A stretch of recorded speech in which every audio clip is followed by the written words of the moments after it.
말씀을 같이 좀 찾아보겠습니다. 로마서 8장 1절 2절입니다.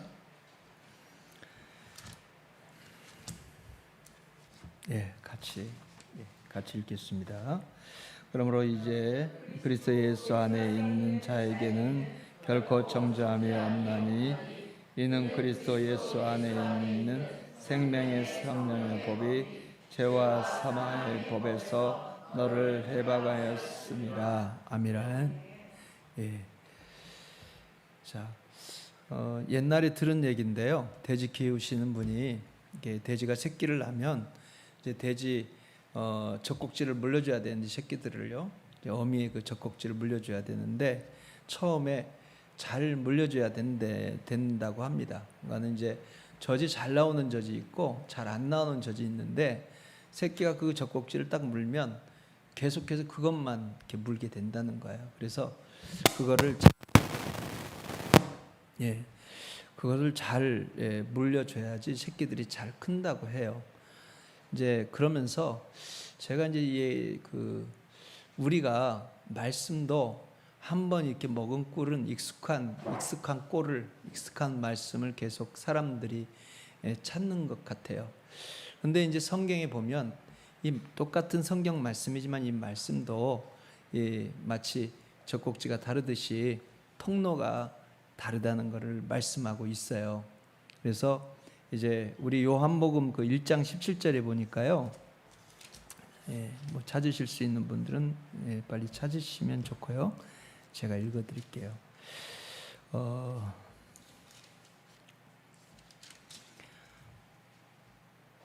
율법은 모세로 말미암아 주신 것이요 은혜와 진리는 예수 그리스도로 말미암아 온 것이라. 이렇게 이제 똑같은 말씀이지만 율법은 모세를 통해서 주셨고 은혜와 진리는 예수 그리스도를 통해서 주셨다. 이렇게 말씀을 하고 있어요. 통로가 다르다는 거예요. 그래서 우리가 성경을 보면서도 이것을 분명하게 이제 이해를 하고 분별을 할 수 있어야 된다는 거죠. 율법 같은 경우는 또 성경에서는 물론 하나님의 말씀이지만 천사를 통해 주셨다고 말씀을 해요. 그래서 그것도 한번 찾아볼게요. 사도행전 7장 53절을 제가 읽어봅니다. 사도행전 7장 53절.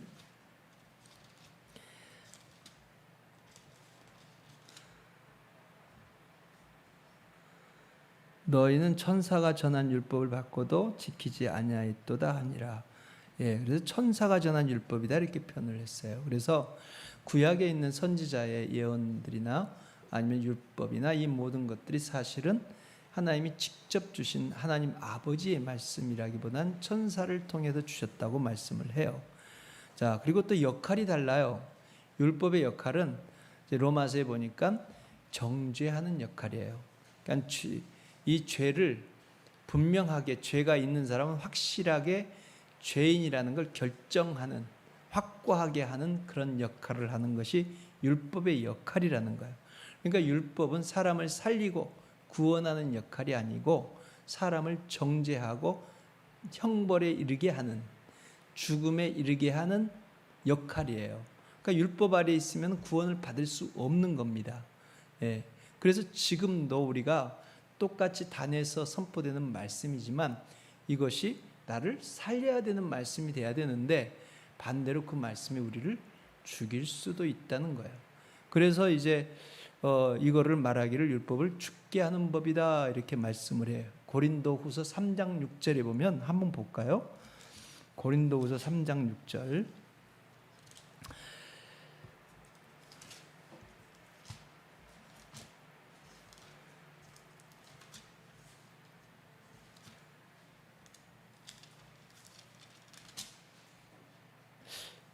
그가 또한 우리를 새 언약의 일꾼 되기에 만족하게 하셨으니 율법 조문으로 하지 아니하고 오직 영으로 함이니 율법 조문은 죽이는 것이요 영은 살리는 것이니라.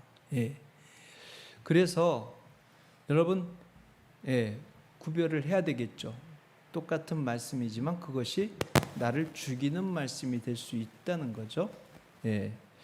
자, 그리고 은혜와 진리는 예수 그리스도로 말미암았다라고 말씀을 했어요. 은혜와 진리는 예수라는 통로를 통해서만 주셨다는 말씀이에요. 그래서 예수 그리스도를 우리는 진리다 이렇게 말씀을 해요. 그래서 예수께서 나로 말미암지 않고는 아버지께로 올 자가 없느니라. 나는 길이요 진리요 생명이니 나로 말미암지 않고는 아버지께로 올 자가 없느니라. 자신을 진리라고 분명하게 말씀을 하셨어요. 근데 진리가 무엇인가를 또 성경은 말씀하거든요. 요한복음 17장 17절을 보니까요. 제가 읽어드릴게요. 또 찾아보실 수 있는 분은 찾아보시고 17장 17절을 보면 그들을 진리로 거룩하게 하옵소서. 아버지의 말씀은 진리니이다. 이렇게 말씀을 했어요. 그러니까 진리라고 할 때는 하나님 아버지의 말씀이 진리라고 성경은 분명하게 말씀을 합니다. 자, 그래서 우리가 예수를 진리라고 말씀하는 것은 아버지 말씀을 하시기 때문이라는 거예요. 예수께서는. 여러분 요한복음 14장을 한번 또 읽어보면요. 요한복음 14장 24절을 제가 읽어보겠습니다. 24절. 나를 사랑하지 아니하는 자는 내 말을 지키지 아니하나니 너희가 듣는 말은 내 말이 아니요 나를 보내신 아버지의 말씀이니라. 그러니까 예수께서 하시는 말씀은 아버지의 말씀이라는 거예요. 그래서 예수께서 하신 말씀을 진리라고 말을 하는 겁니다. 또 요한복음 12장 49절 50절을 여러분 또 보겠어요. 그 앞에 보시면 요한복음 12장 49절 50절 제가 읽어봅니다. 내가 내 자유로 말한 것이 아니요 나를 보내신 아버지께서 내가 말할 것과 이를 것을 친히 명령하여 주셨으니 나는 그의 명령이 영생인 줄 아노라. 그러므로 내가 이르는 것은 내 아버지께서 내게 말씀하신 그대로니라 하시니라. 아멘. 그러니까 예수님께서요 그분의 말씀하신 것과 행하신 모든 것들이 아버지께서 가르쳐 주신 것이고 보여주신 것이라는 거예요. 그렇기 때문에 여러분 진리로 갈 때는 진리는요 성경 전부를 진리라고 하지 않아요. 예수께서 말씀하신 것과 그분이 행하신 것, 그분의 인생을 삶을 진리라고 말을 하는 겁니다. 여러분 이것을 명확하게 아셔야 돼요.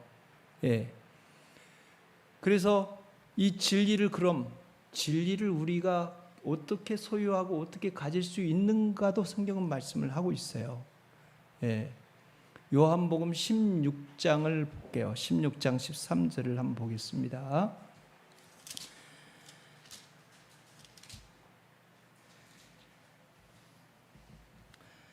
요한복음 16장 13절.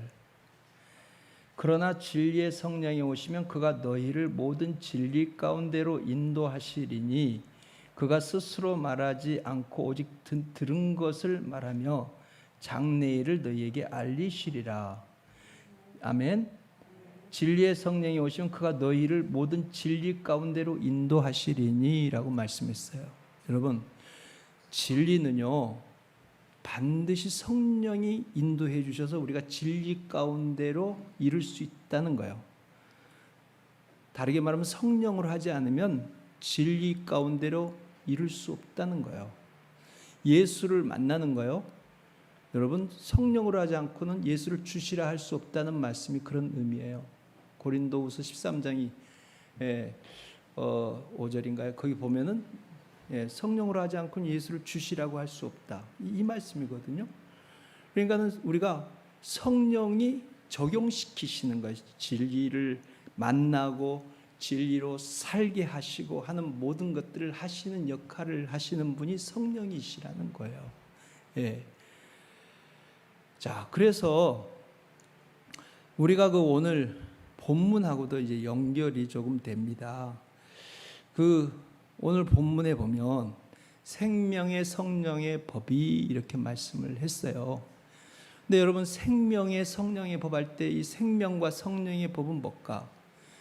이게 사실은 생명과 성령의 법이 같은 의미예요.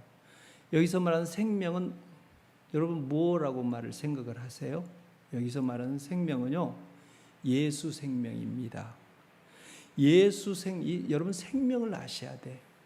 예수 생명과 성령, 그러니까 예수 생명을 우리에게 가져다 주고 그 예수 생명을 우리가 그분을 예수 생명으로 살 수 있도록 하시는 분이 성령이시라는 거예요. 예. 우리 신앙생활에서요, 잘 아셔야 되는 것이 이 생명을 아셔야 돼요. 그러니까 여러분, 우리가 많은 분들이 교회에서 많은 성경 프로그램들이나 제자 훈련 프로그램들이나 많은 것들을 가져다가 우리가 훈련을 받고 이걸 통해서 뭔가 변화를 기대하고 바라거든요. 그런데 성경에서는 여러분 어디에도 무슨 훈련 프로그램을 통해서 성경 교육 프로그램을 통해서 우리가 믿음이 자라고 변화된다는 말씀은 없잖아요. 성경에서요, 여러분 분명히 알아야 되는, 사람이 교육과 훈련으로 변화될 수 있다면 그렇게 하라고 하셨을 거예요. 하지만 성경에서 우리를 변화시킬 수 있는 유일한 방법은 생명의 성령이라고 말씀을 하는 거예요. 예. 자, 로마서 7장, 오늘 본문이 8장 1절 2절인데 로마서 7장을 뒷편을 보면 사도 바울이 그 고백이 나와요. 거기에 보면 뭐라고 고백을 하냐면, 내가 율법을 알고 선한 것을 안다는 거예요. 그래서 자기의 소원, 선을 행하고자 하는 소원이 있다고 고백을 해요. 그런데 문제는 자기의 육체가 있고 육체 안에 죄가 있다라는 걸 알았다는 거예요. 그래서 여기서 이 죄는 인격으로 썼거든요. 이 죄가 선을 행하고자 하지만 선을 행하고자 하는 그것을 이 죄의 힘이 사로잡아서 나를 굴복시켜 가지고 선을 행하고자 하는 그 선을 행하지 못하고 오히려 죄를 행하게 되더라는 거예요. 예. 그러면서 뭐라고 고백을 하냐면, 오라 공고한 사람이로다, 누가 사망의 몸에서 나를 건져내라, 이런 탄식을 하는 거예요. 다르게 여기서 공고한 사람이라는 건 비참한 사람, 참담한 인간이라는 그런 고백이에요. 그러니까 자기는 자기 의지와 모든 노력으로 선을 행하려고 노력하지만 안 된다는 거예요. 그러면 사도 바울 같이 의지의 사람이고 그렇게 능력을 갖추고 지혜를 갖춘 사람도 할 수 없다고 고백을 한단 말이에요. 예. 그러면서 로마서 8장 1절 2절에서 깨달았고, 주님께서 가르쳐 주시고 깨달은, 어떻게 살아야 되는지 깨달은 가르침을 고백을 하는 거예요. 그게 오늘 본문 말씀이에요. 어떻게 살아야 되는지 딱 한 줄을 얘기하는 거예요. 예. 그런데 아직도 많은 사람들이 선을 행해야 된다고 그걸 가르침을 받고 그렇게 행하려고 굉장히 애쓰고 노력하고 변화되려고 몸부림을 치죠. 근데 우리가 여기서 깨달아야 되는 건 2000년 전도 그렇고 지금도 똑같아요. 그 잘못을 반복하고 시간을 낭비하고 노력을 허비하는 사람들이 굉장히 많다 이거죠. 예. 사도 바울이 깨달은 건 안 된다는 거예요. 예. 왜? 육체에 죄가 있고 인간은 불가능하다는 거예요. 하나님 뜻대로 살고 선을 행해서 살아간다는 것 자체가 불가능이라는 거예요. 예. 그래서 완전히 새로운 방법을 제시했는데 그게 뭐냐면 바로 새로운 생명의 성령의 법이라는 거예요. 법. 예. 이것으로 죄와 사망의 법에서 자유를 얻는다. 완전히 다른 삶을 살 수 있다는 것을 제시를 하고 있는 거예요. 예. 여러분, 갈라디아서에 보면 또 똑같은 말씀을 하고 있죠. 갈라디아서에 보면, 여러분 한번 읽어보겠어요. 갈라디아서 5장 16절에서 18절까지 한번 보겠습니다.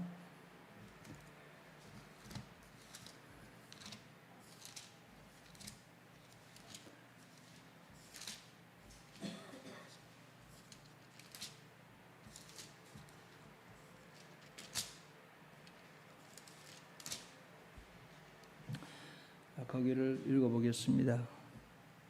내가 이르노니 너희는 성령을 따라 행하라. 그리하면 육체의 욕심을 이루지 아니하리라. 육체의 소욕은 성령을 거스르고 성령은 육체를 거스르나니 이 둘이 서로 대적하므로 너희가 원하는 것을 하지 못하게 하려 함이니라. 너희가 만일 성령의 인도하시는 바가 되면 율법 아래 있지 아니하리라. 아멘. 여러분, 딱 여기서 핵심적인 말씀은 뭐냐면 성령을 따라 행하라, 이렇게 말씀하는 거예요. 예. 육체의 소욕이 있어요. 이걸 누구도 이걸 이길 힘이 없단 말이에요. 극복할 수가 없어요. 오직 한 가지 방법밖에 없다는 거예요. 성령의 소욕. 다르게 말하면 성령으로 살라는 거예요. 그러면 우리가 육체의 소욕을 거스를 수 있다는 거예요. 다르게 말하면 변화받는 사람이 될 수 있다는 거예요. 예. 여러분, 많은 걸 복잡하게 여러분들이 생각하지 마세요. 제가 굉장히 많이 성도들이 공부하고 배우기를 좋아해요. 제가 가만 생각을 해보니까 저 때도 그랬고, 이 무슨 학력고사 세대 무슨 세대 학교에 앉아가지고 계속 달달달달 외우고 그것을 답을 쓰는 훈련이 돼 있어가지고 이것을 굉장히 능숙한 사람들이, 한국 사람들이, 그러니까 교회에서도 신앙생활을 하는데 성경을 열심히 배우고 파악하고 익혀서 머릿속에 집어넣어가지고 그걸 따라서 열심히 살아가는데 익숙해요. 근데 그렇게 신앙생활하고 성경은 말씀을 하지 않아요. 머리 안 좋은 사람 신앙생활을 못 하잖아요, 그러면은. 근데 머리 좋은 거하고 나쁜 거하고 상관이 없어요. 예. 여기 성경에서는 머리 좋아야지, 성경을 잘 알아야지 신앙생활 잘한다는 말씀이 아니고 한 가지, 딸랑 한 가지만 말씀하시는 거예요.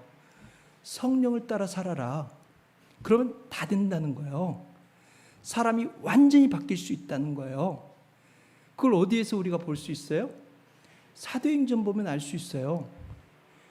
여러분, 우리는 많이 훈련을 받고 시간이 많이 지나고 성숙해져서 나중에 자라가지고 열매도 맺고 이렇게 변한다, 이렇게 생각을 해요. 그런데 성경 사도행전 보면 그래 완전히 바뀌어요. 한순간에 성령 받고 완전히 다른 사람이 되는 거예요. 예. 뭔가 막 성숙하고 시간이 오래 지나서 재산을 나누고 자기 걸 자기 것이라고 여기지 않고 나눠 갖는 생활을 하는 게 아니에요. 예수님의 제자들도 보세요. 예수님이 돌아가시기 직전까지 그 제자들의 모습을 보면은 그 제자들 다 도망가잖아요. 예. 주님 끝까지 같이 죽겠다고 그러고 감옥도 가겠다고 그러는데 그런 제자들이 아주 적나라하게 성경은 다 보여주잖아요. 근데 그건 그 제자들의 연약함이나 허물만이 아니라 모든 사람이 다 똑같다는 것을 보여주는 거거든요. 예, 그런 사람이 어떻게 변해요? 성경이 딱 보여주는 건 한 가지예요. 성령 받았더니 변화됐다는 거예요. 예.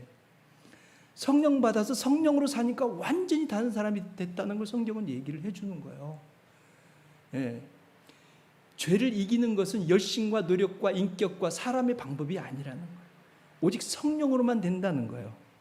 그래서 예수님께서 마지막에 제자들에게 부탁했던 게 예수님 떠나지 말고 기다려라. 성령이 임하시면 권능을 받고, 이 권능이 중요하잖아요. 이 권능이 어떤 권능이에요? 죄를 이기는 권능. 예. 사람 육체 속에 있는 이 죄, 이 힘을 이길 수 없다는 걸 예수님이 너무 잘 알아. 예. 누구도 이길 수가 없어요. 예. 그러니까 여러분 보세요. 많은 목회자들이 타락했어. 성범죄도 졌어. 예. 사회적인 막 지탄을 받아. 그런데 그거는 그 목사님들만 잘못이 아니고 우리도 똑같은 가능성이 있는 사람들이에요. 예. 그분이 한때는 막 신령한 삶을 살았고 능력을 행했어. 근데 그 다음은 그렇게 살지 못한 이유가 뭐예요? 성령의 능력이 없으면 그렇게 된다는 거예요. 예. 그러니까 여기서 교훈을 받아야죠. 저 나쁜 놈, 나쁜 새끼, 저놈 때문에 우리가 다 욕먹어. 그렇게만 생각할 건 없어요. 나도 똑같이 되니까. 예. 그 사람들을 비난할 건 없다는 거예요. 나도 똑같이 나쁜 놈이고 육체 속에 유체를 가지고 있고 육체의 죄성이 있기 때문에 끊임없이 올라와요. 오물이 올라오듯이 계속 꿀꿀꿀거리면서 우리 안에서 죄성이 올라온다 이 말이에요. 성경 그렇게 얘기하잖아요. 예.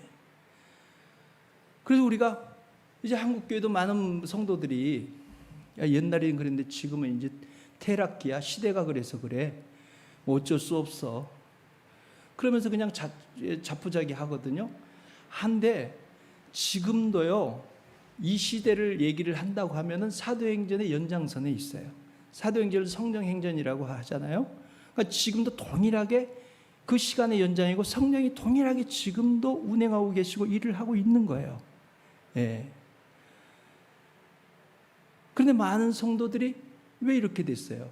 사정이 복잡하죠. 먹고 살기도 힘들고 복잡한 시대 속에 살기 때문에 쉽지 않은 건 사실이죠. 예. 쉽지 않은 건 사실이지만 많은 성도들이 사실은 사실 이겨야 되는데 이기지 못하는 거예요.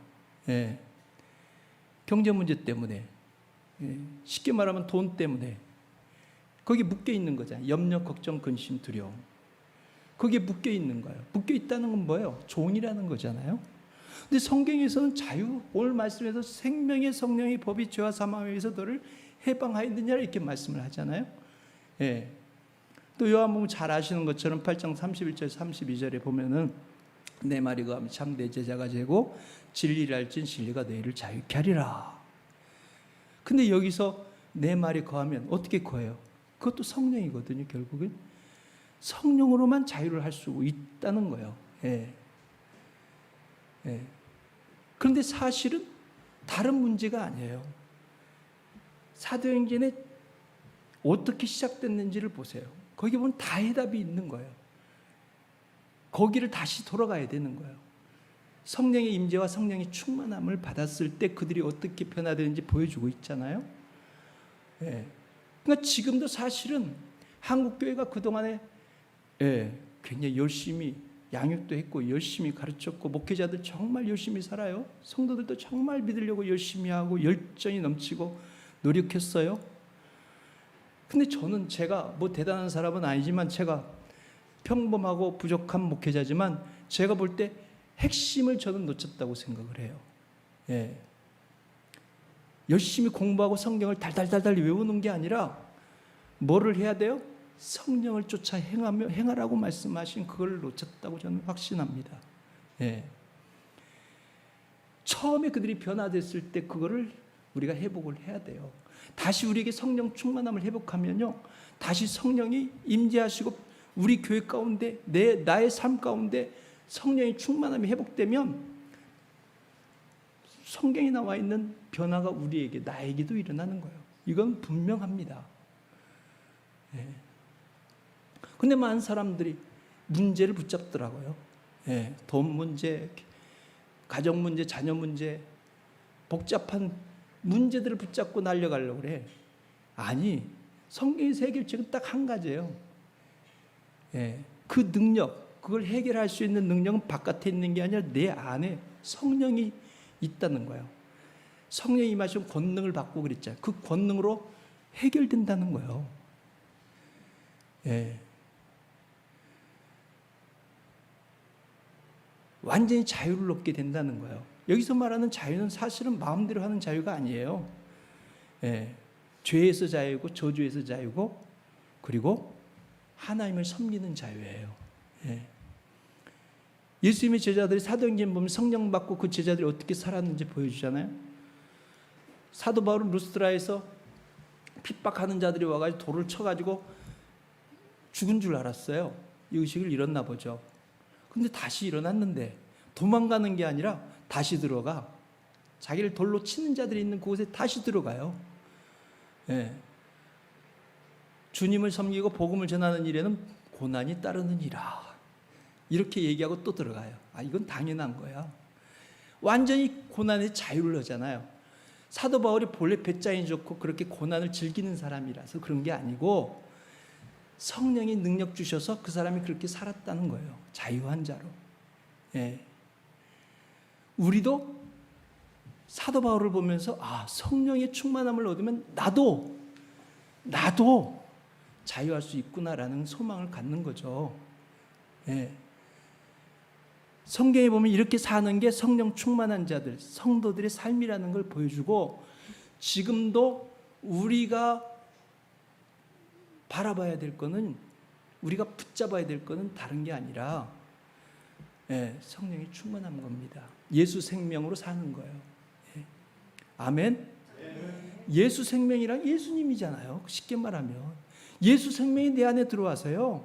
그냥 내가 뭘 갈고 닦아서가 아니라 그분이 들어와서 그분 마음을 갖는 거고, 그분이 들어와서 그분 인격을 갖는 거고, 그분이 들어와서 그분 능력을 갖는 거고, 그분이 들어와서 그분의 영광을 나타내는 거예요. 그래, 높은 자리에 있는 사람한테 가면 무슨 말을 할지를 걱정하지 말래잖아요. 다 알려주신대잖아요, 안에 있는 분이. 예. 이게 우리 믿음 생활이에요. 쉽게 말하면 성령으로 사는 거.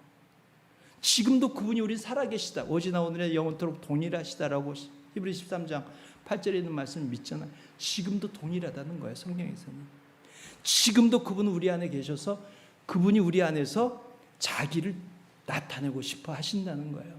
예. 예.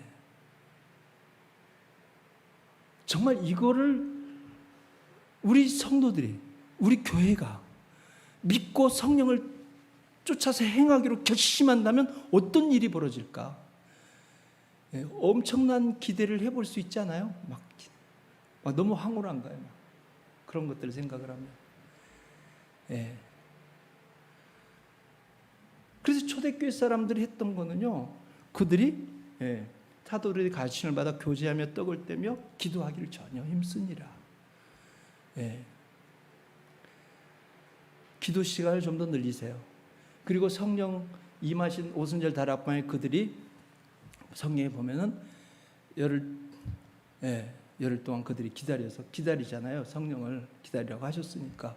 근데 성경에 보면 기도를 했다고 말씀을 하고 있거든요. 기도하고 있을 때 성령이 임하셨어요. 예.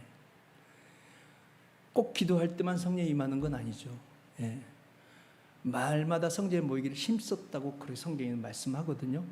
어쨌든 성령이 충만함을 얻으면, 여러분 성령 충만함을 우리가 얻으면 나머지 하나님이 도와주신다는 거 믿으셔야 돼. 아멘. 돈 막 쫓아다니고 문제 막 쫓아다니고 자기가 뭘 해결하려고 쫓아다니고 막 밤낮 없이 잠도 못 자고 막 병 들어가면서 삐쩍삐쩍 말라가면서 막 탈모 현상이 일어나가지고 머리축 다 빠져버리고 이렇게 막 몸부림치면서 하지만 안 된다고요. 예.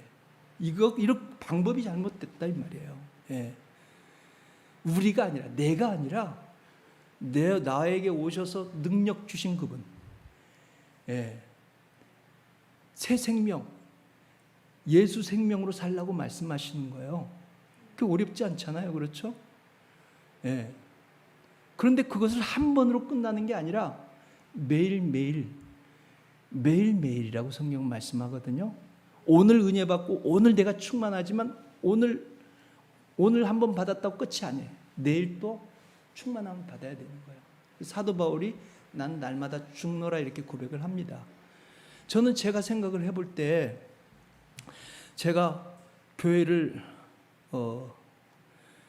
그 초등학교 3학년 때부터 교회를 다녔었어요. 3학년 때부터 다녔는데 대학교 들어와서 그러니까 열심히 했거든요.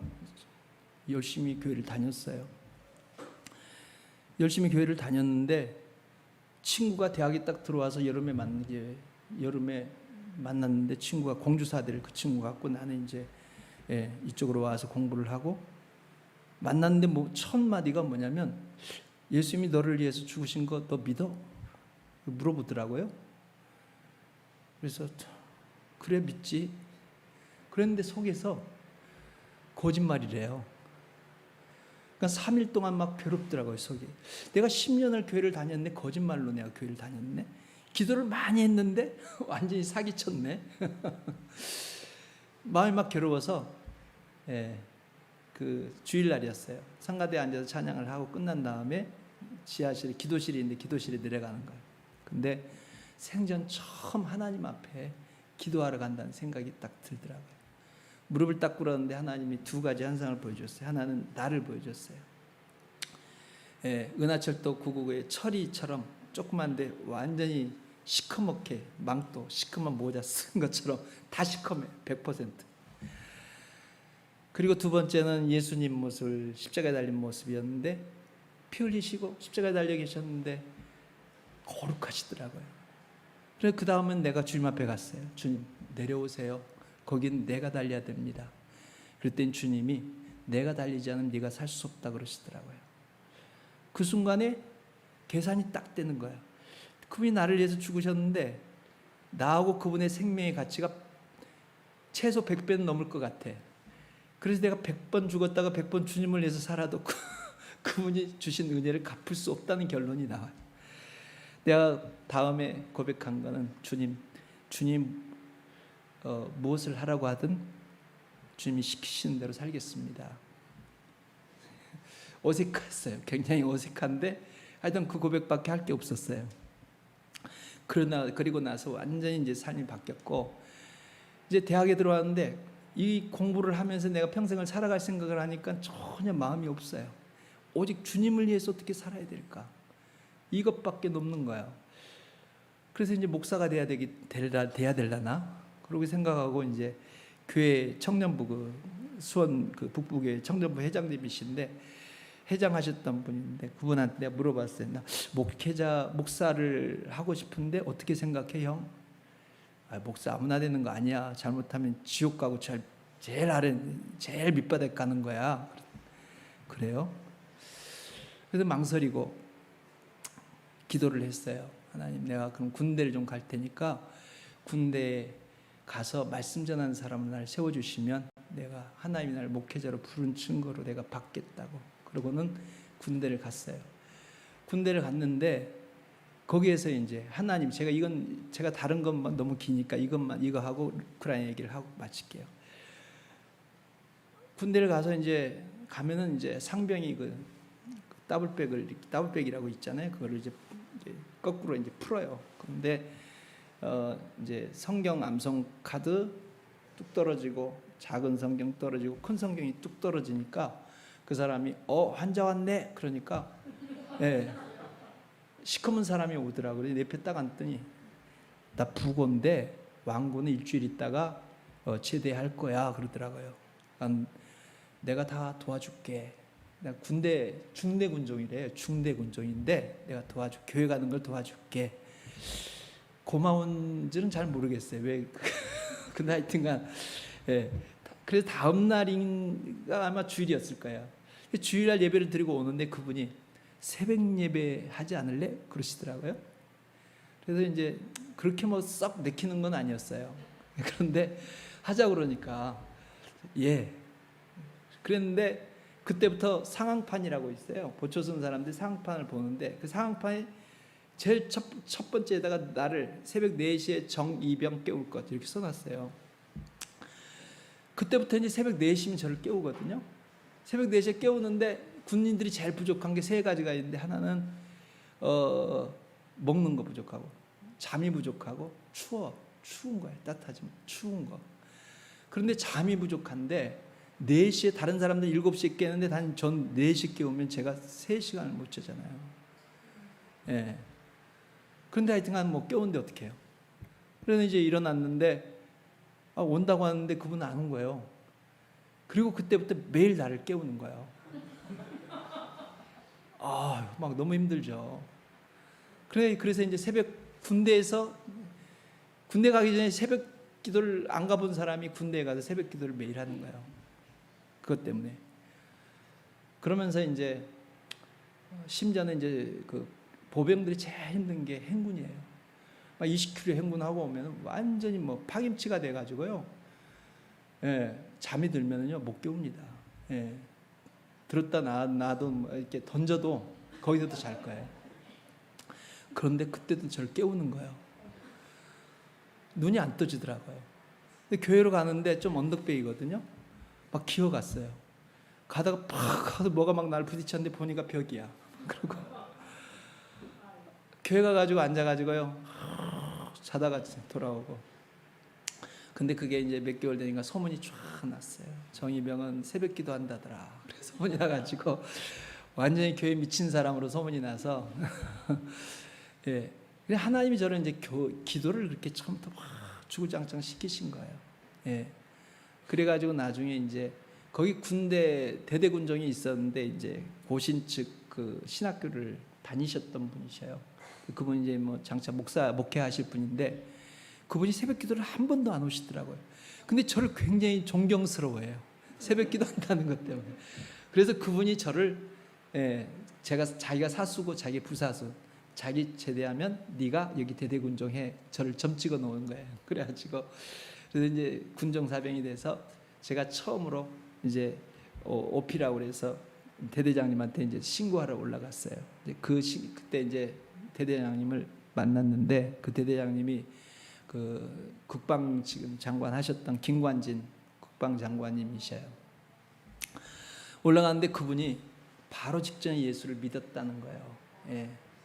그러니까 이제 그 군우관님이 아주 신실한 분인데 그분이 장교시니까 서로 교제를 하시다가 고민이 많은 거예요. 그분은 한 번도 뭐 최고 자리를 놓쳐본 분이 없는 분인데 독일 가서도 뭐 거의 뭐 톱으로 있다가 한국에 돌아와서도 뭐 주로 청와대나 육군대학이나 이런 데서만 보직을 있다가 야전 지휘관으로 처음 왔는데 자기 의지와 상관없이 거기서 사건이 일어나면 큰일 나는 거예요. 자기 진급이 거기서 끝나버리는 거예요. 그러니까 굉장히 두려움이 있었고 염려가 있어서 그때 마음이 아주 굉장히 가난할 때 예수님을 개인적으로 영접하신 거예요. 그러면서 내가 딱 올라가 신고했더니 그분이 딱 한 소리가 정상병 수련회 하면 어때 그러는 거예요. 뭐 제가 뭐 저는 생각도 없죠. 근데 거기에서 지금 철책 근무하는 데거든요. 그래서 무슨 수련을 해? 상상도 못했는데 그분이 그러더니 한 걸음씩 앞서가는 거예요. 한 달에 한 번 하지. 매달 1, 2, 3일간 3일, 2박 3일을 해 그러시더라고요. 내가 다 도와줄게. 그래서 제가 제대할 때까지 8번 수련을 했어요. 성경을 한 번도 일독을 해보질 않았어요. 저는 어디 뭐 설교를 해봤나요? 근데 설교도 막 하고 그 사람들은 막 신학교 다니다 온 사람도 있고요. 막 열심히 상당히 신학 아주 열심히 했던 사람들이 다 소대군종이고 중대군종인데 저만 초짜예요. 그래가지고 그런데 이제 거기서 그렇게 하고 그래서 제가 이제 거기 철책 다니면서 막 800고지 막 그렇게 높은 데가 있어요. 거기 옆에 철책에는요. 그러면 이제 겨울에는 거기서 북한 쪽에서 이렇게 맞바람이 치고 영하 15도, 20도씩 내려가면요 정말 죽습니다. 그런 데서 이제 창문도 없는 데서 이제 근무를 쓰고 그러는데 저는 이제 거기 가서 뭐 하냐면은 저녁에 다니면서 이제 커피 끓여가지고 이제 그 커피 이제 한 잔씩 주면서 상담하는 거예요.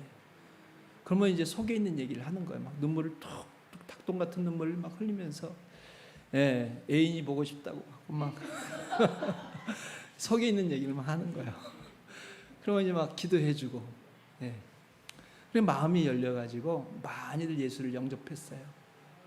많이들 영접하고, 그리고 이제 그 부대에서 큰 사건이 일어날 만한 일이 3번 있었어요. 근데 그때마다 그 기적을 하나님 보여주셔가지고 그때마다 하나님 막아주신 걸 대대장이 본 거예요. 그러면서 이제 제가 만나본 사람 중에서 뭐 인격적으로나 모든 면에서 거의 완벽에 가까웠던 사람이 그분이거든요. 굉장히 훌륭해요. 근데 그분이 이제 뭐 하여튼간 이제 뭐 진급해가지고 이제 다른 데로 가시면서 이제 하여튼 계속 밤이 하루 동안 계속 저녁에 잠도 안 자고 그냥 후임 대대장님이 그러더라고. 인사를 갔더니 전임 대대장님이 자기에게 그렇게 도와주라고 나를 도와주라고 그렇게 얘기를 그렇게 하고 갔다고 그러는데 이분은 불교 신자거든요. 아주 그것도 아주 코가 이렇게 생기신 분이 굉장히 세셔요. 아버지가 장로인데 자기는 불교라고 그러더라고요. 그러니까 되게 세죠. 그런데 저를 도와주겠대요. 그래서 이제 이렇게 제가 거기서 훈련을 받고 이제 캠퍼스로 돌아오고 그러면서 제가 이제 40일 동안 한 끼씩 아침 금식을 하면서 캠퍼스를 위해서 부흥을 위해서 기도를 했고 그러면서 이 모든 것들이 다 성령이 하신 일이라는 게 너무나 분명하게 제게는 기억이 되는 거죠. 하나님이 기도를 먼저 시키셨다는 걸 제가 아는 거예요. 전 기도를 열심히 하던 사람이 아니에요. 근데 하나님이 기도를 하게 만드셨어요. 그래서 나는 여러분들이 기도를 하고 안 하는 것은 하늘과 땅 차이다. 여러분들이 어떤 일이 있어도 여러분들이 기도하는 시간을 하루에 딱 정해서 그 시간을 기도하셔야 돼. 성령으로 사느냐 육신으로 사느냐 이게 결정되기 때문에 육신으로 살면 죄만 쌓는 거 아니에요? 하루 살아서 뭐합니까? 죄만 더 쌓을 거. 그래서 저는 이런 것에 대해서 분명히 알 뿐만 아니라 저는 제가 나를 알아요. 하나님의 도움이 없고 성령의 능력이 아니면 아무것도 할 수 없다는 걸 내가 알기 때문에 그래서 기도하는 거예요. 어쩔 때는 일찍이 못 일어나고 늦게 일어날 때 있어요. 그런데 저는 그때가 새벽 기도야. 그래서 기도 끝나고 나면 12시가 될 때도 있어요. 그래도 나는 기도를 하겠다는 거죠. 뭐 사람 만나고 뭐 일하고 뭐 이렇게 하는 것이 우리 생각엔 중요하다고 생각할지 모르지만 그거 다 못해도 하나님이 성령이 날 딱 붙잡으셔서 그분이 한 시간을 나를 쓰시더라도 그게 하나님 눈에는 하나님 기뻐하시는 거고 받으실 만한 흠양할 제물이라니까요. 제사라니까요. 그만큼 기도가 중요하다고요.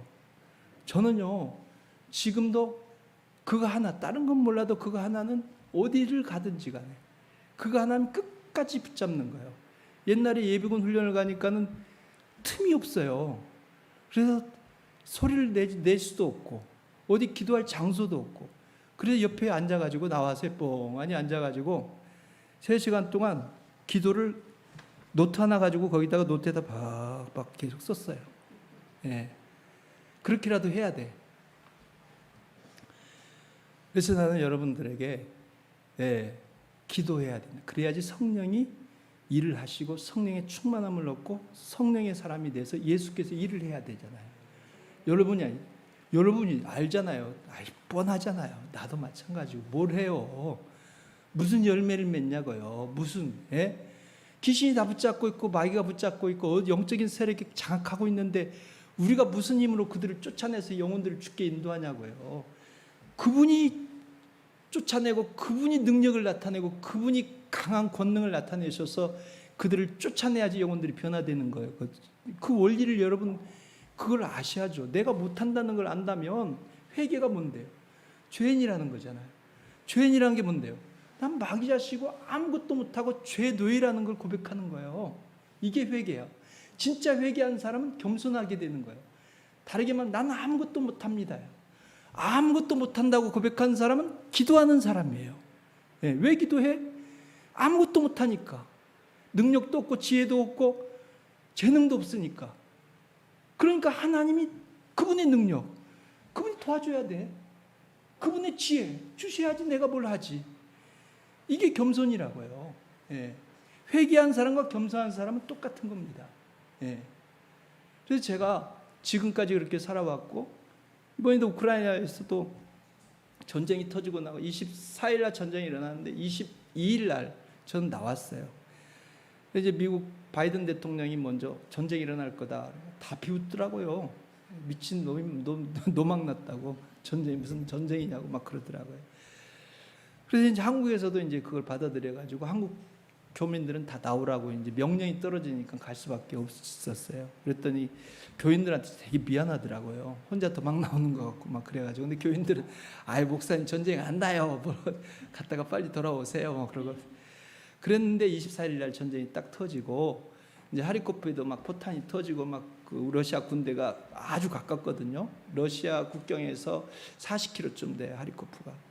그러니까 거기도 이제 들어왔어요. 들어와가지고 막 포탄 쏘고 그 다음에 러시아 군대가 시내까지 막 들어온 거예요. 그래서 전화를 했는데 그 자매가 계속 울어요.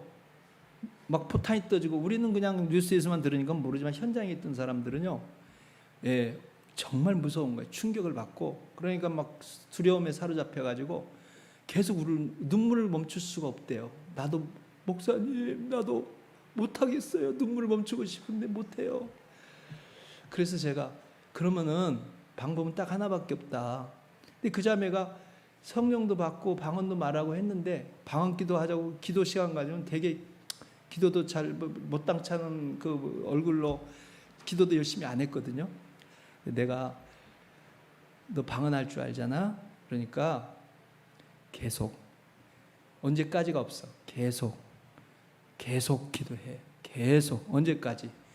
네 마음에 평안이 찾아올 때까지 계속 기도해라. 그랬더니 이 자매가 이틀간 기도한 거예요.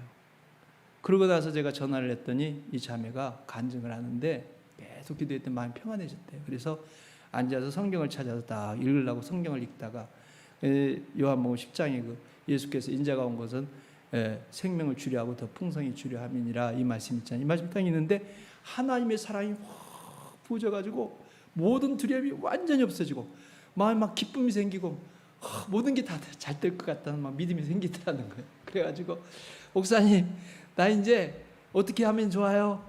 걸어갈까요? 어딘데 걸어가? 거기가 이제 하리코페 그 끝쪽에 있거든요. 그러니까 이제 거기서 기차역까지 가려면 하루 종일 걸어가야 되거든요. 대중교통도 없죠. 택시 잡고 싶어도 못 잡죠. 아무것도 못 하는데 걸어갈 거야? 그렇게 하겠대요. 그건 좀 생각을 해보자. 일단 기도하자. 그랬는데 그 윗집에 군인이 살고 있는데 군이 오더니 장갑차를 가지고 왔다는 거예요. 장갑차 알죠? 탱크하고 달라요. 그래서 이제 장갑차는 군인들이 실는 그 운송용이거든요. 장갑차를 가져와 가지고 1시간 안에 출발하는데 여기를 떠날 사람 빨리 나오라고 해서 빨리 챙겨가지고 짐 챙겨가지고 그걸 타고 역정까지 바래다 주더래요. 네, 하리코프 역에 갔더니 그 앞에 광장이 있는데요. 사람이 바글바글 하는데 도대체 어디로 가야 되는지, 어디에 줄을 서야 되는지 아무것도 모르겠더래요. 너무 복잡하고 혼잡하고 막 애기들은 울고 막 소리 지르고 그래가지고 그런 상황에 있는데 어떤 남자가 오더니 왜 거기 서 있냐고 나를 따라오라고 그러더니 손잡고 자기들이 퍽 데리고는 막 들어가더래요. 그래 기차 앞으로 딱 데려다 주는 여기 타라고 그래가지고 거기 들어가가지고 이제 그 침대 칸이 이제 위층 아래층이 있거든요. 2층에 다섯 사람, 아래층에 5사람 딱 이렇게 다 탔는데 거기에 탔더니 거기 타가지고 앵무새도 있어요 그 집에. 앵무새는 꼭 챙기더라고요. 앵무새하고 같이 해가지고 르보브까지 갔어요. 르보브까지 가서 거기 서쪽이잖아요. 큰 도시에. 네, 르보브까지 이제 태워다줘서 거기 내려가지고 거기서 이제 제가 아는 이제 미국 선교사님들은 미국 출신 선교사님들은 거기 남아 있을 수 있어서 거기서 이제 거기서 이제 그 사역을 하고 있었어요. 그래서 이제 피난민 사역을 하고 있어요. 제가 전화를 해가지고 좀 도와달라고 그랬더니 이제 도와주셔가지고 거기 하룻밤 자고 그 다음에 폴란드로 갈까, 슬라바키아로 갈까 고민하다가 슬라바키아로 갔다고 그래요. 거기 안에 가서 이제 거기에서 이제 돕는 분들을 만나서 거기에 이제 한 분이 열심히 도와주더니 그분이 자기의 슬라바키아의 그 수도가 브라티슬라바인데 거기 친구가 있는데 그 친구 아파트가 뭐 2개인지 3개인가 있다고 그러면서 내가 전화해 줄 테니까 그리 가라고. 그래서 거기 소개를 받아가지고 브라티슬라바로 올라와서 지금까지도 그 아파트에서 공짜로 잘 살고 있어요. 그러니까 피난민이지만 성령이 함께하고 충만하고 그러니까 행복한 거예요. 우크라이나에서보다 더 좋은 것 같아요.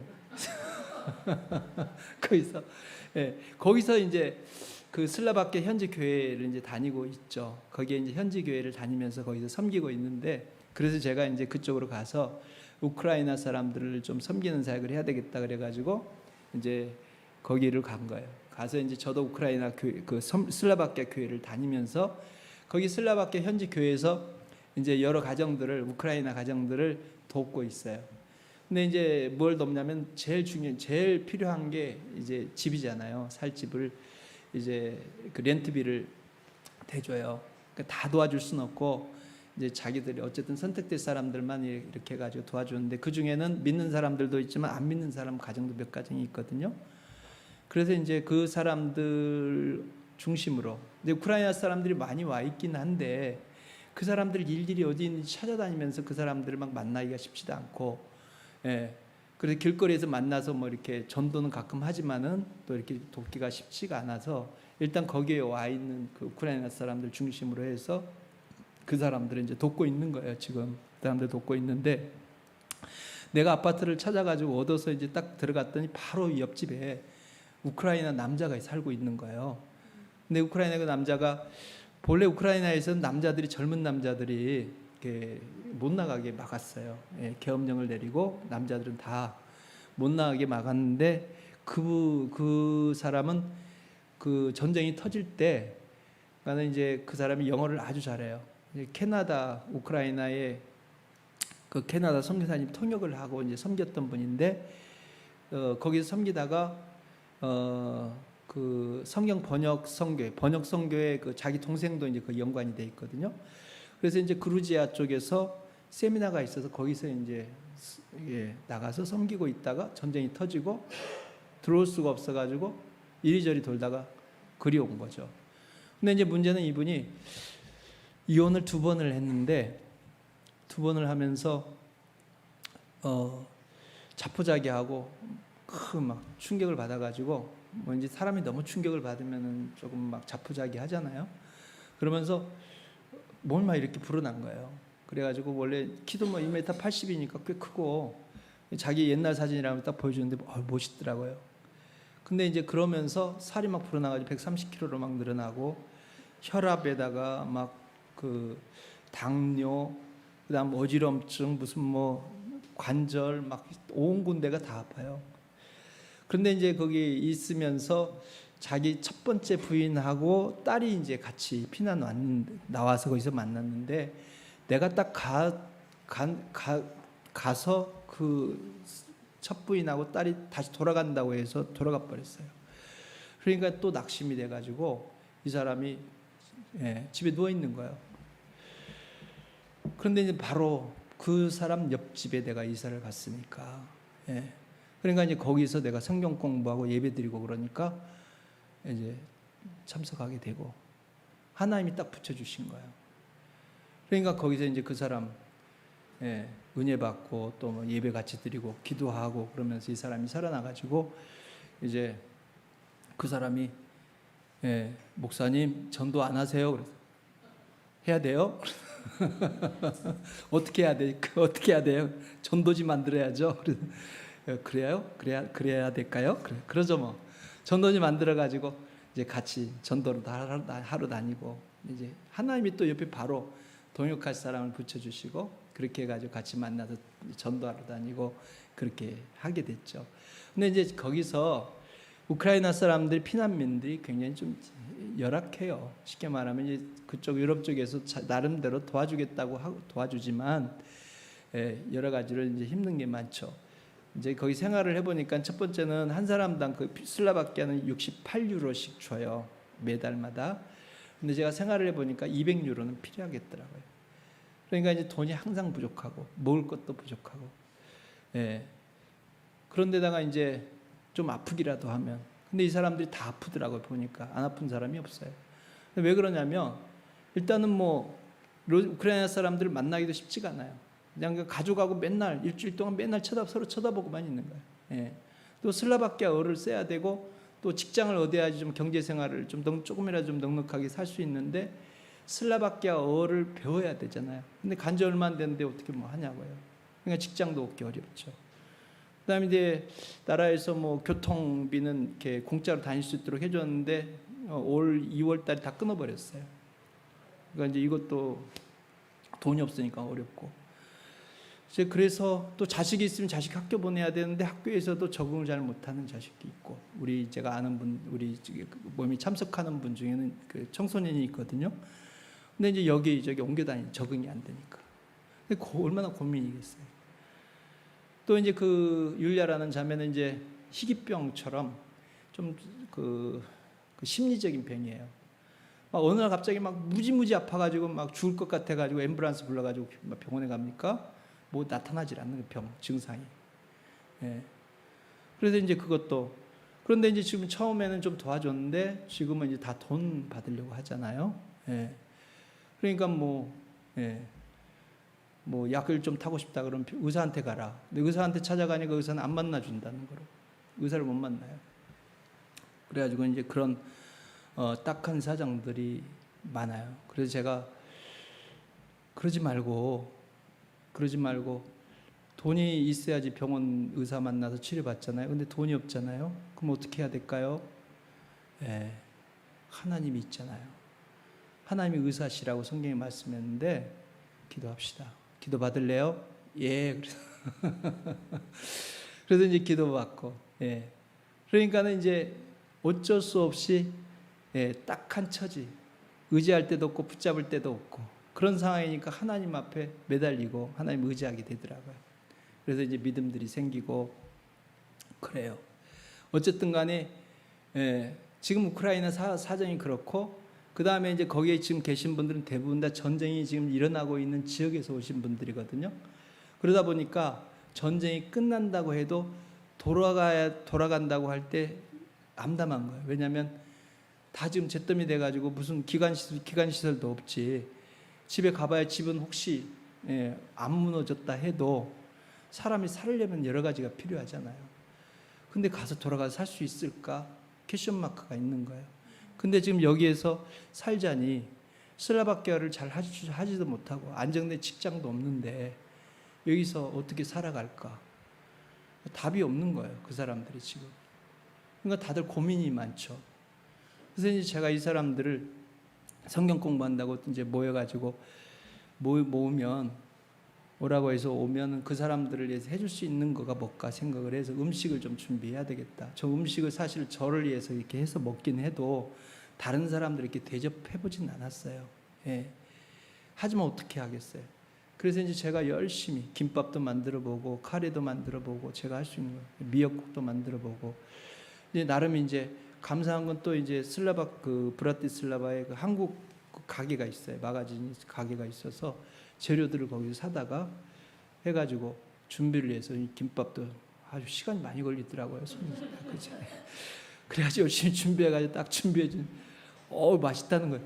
목사님 식당 해야 되는 거 잘못했지. 지금 길을 잘못 오신 거 아니에요. 어쨌든 농담이겠지만 어쨌든 그 사람들한테는 이게 사실 고급 음식이거든요. 뭐 김밥 그러면 이제 일본 음식 스시하고 이제 비슷하잖아요. 거기 비싸요, 스시가.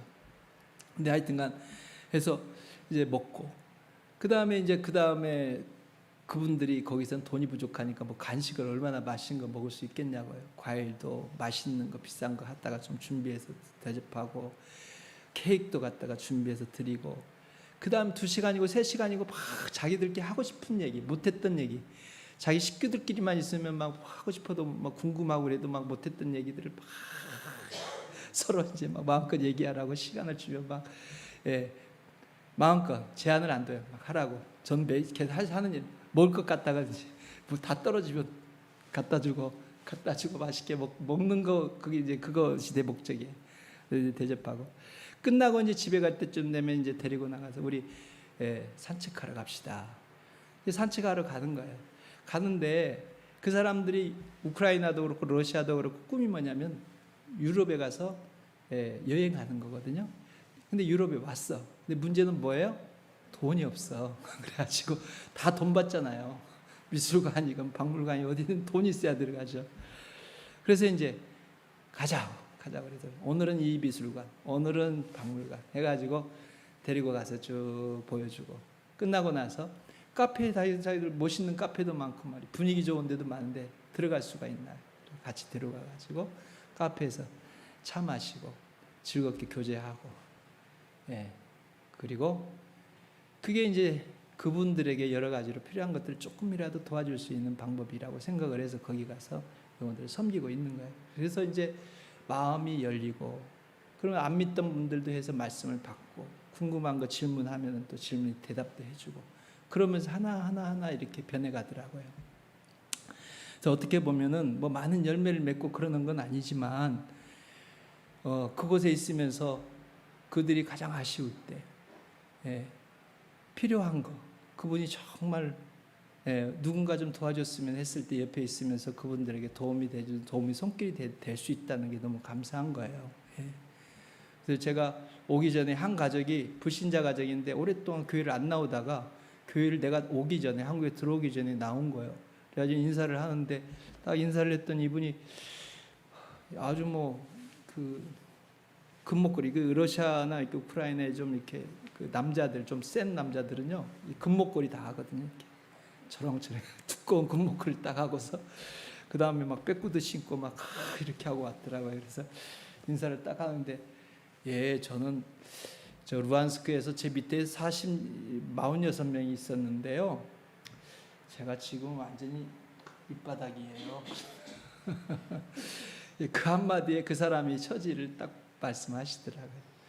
그래서 이런 사람이 제가 거기에서 전도하면 콧방구나 끼겠어요. 어디 교회를 옵니까 그런 사람들이. 그런데 하여튼간 그런 사람들이 마음이 겸손해지고 가난해져서 말씀을 들을 기회가 주어진 거예요. 그래서 하나님께 감사를 드리고, 어쨌든 지금도 우리에게 성령이 우리를 통해서 일을 하셔야 된다. 예수께서 우리를 통해서 일하기를 원하시고 나타나기를 원하십니다. 아멘. 사실은 모든 만물이 하나님의 아들들이 나타나기를 간절히 바란다고 성경이 말씀하고 있잖아요. 안 믿는 사람들이 죽으라고 욕하고 비난하지만 그들의 영혼의 소리를 들어야 돼요. 하나님의 아들의 목소리를 듣고 싶고, 하나님의 아들을 통해서 사랑을 받고 싶고, 하나님의 아들을 통해서 그분의 음성을 듣고 싶은 거예요. 너무너무 목말라서, 그 생명이 너무너무 목말라서. 믿는 사람들은 많지만, 그 믿는 사람들 가운데 교회는 많지만 예수 생명 나타내는 진짜 그리스도인을 찾는 거라고요. 내가 바로 그 사람이 돼야 되지 않겠어요? 기도하겠습니다. 기도할 때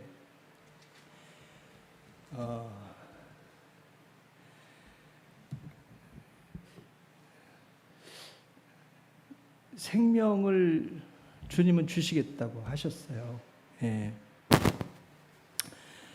우리가 내 힘으로, 내 방법으로 할 수 없다는 걸 첫 번째는 철저하게 깨달아야 되고요. 생명 없으면 아무것도 할 수 없다는 거.